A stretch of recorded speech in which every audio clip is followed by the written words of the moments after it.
التصوير ممنوع. ووجه مكتب الفنان كريم عبد العزيز رسالة شديدة اللهجة لكل المصورين الصحفيين اللي هيتواجدوا غدا في الجنازة. رحيل والدة الفنان كريم عبد العزيز خبر هز كل مواقع التواصل الاجتماعي، وانهالت المنشورات والتعليقات بالتعازي والمواساة للفنان كريم عبد العزيز، واللي كان أبرزهم الفنانة إسعاد يونس والإعلامي ممدوح الليثي وزينة ومي عز الدين والسقا وأحمد حلمي وكتير من النجوم. ولكن قبل ما نعرف نعوق إزاي، خلينا أقول لكم إن الفنان كريم عبد العزيز نشر على الصفحة الرسمية الخاصة بيه التصوير ممنوع.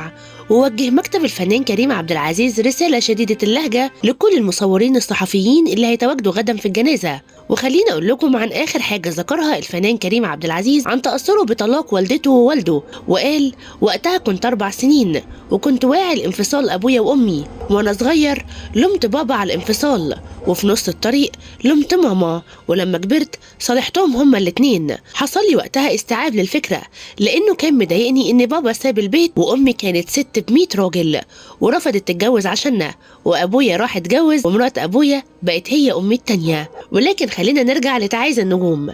شكل خبر وفاة سهير عبد العزيز حزنا كبيرا داخل الوسط الفني المصري، ليشارك عدد من النجوم بتقديم واجب العزاء إلى ابنها الفنان المصري كريم عبد العزيز عبر السوشيال ميديا. شارك السقا اليوم بنعي سهير والدة كريم عبد العزيز عبر حسابه الخاص على منصة إكس، فكتب وقال: إنا لله وإنا إليه راجعون.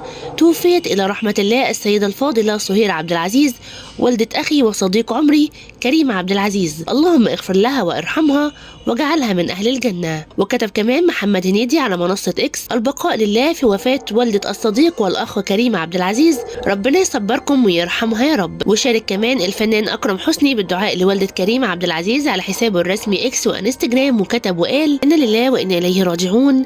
توفيت إلى رحمة الله السيدة الفاضلة سهير عبد العزيز والدة الفنان كريم عبد العزيز، اللهم اغفر لها وارحمها واجعلها من أهل الجنة. وكتب كمان عمرو الليثي معزان عبر منصة إكس وقال: خالص العزاء لأخي العزيز الفنان كريم عبد العزيز في وفاة والدته الغالية، تغمدها الله برحمته وأسكنها فسيح جناته. وبدورها شاركت منى فضالي صورة كريم عبد العزيز عبر منصة إكس أيضا، وكتبت معزية: لا حول ولا قوة إلا بالله. توفيت والدة صديقي وزميلي العزيز النجم كريم عبد العزيز السيدة الفاضلة سهير عبد العزيز، رجاء الدعاء وقراءة القرآن، وإنا لله وإنا إليه راجعون. ربنا يصبر قلبك ويا رب آخر الأحزان.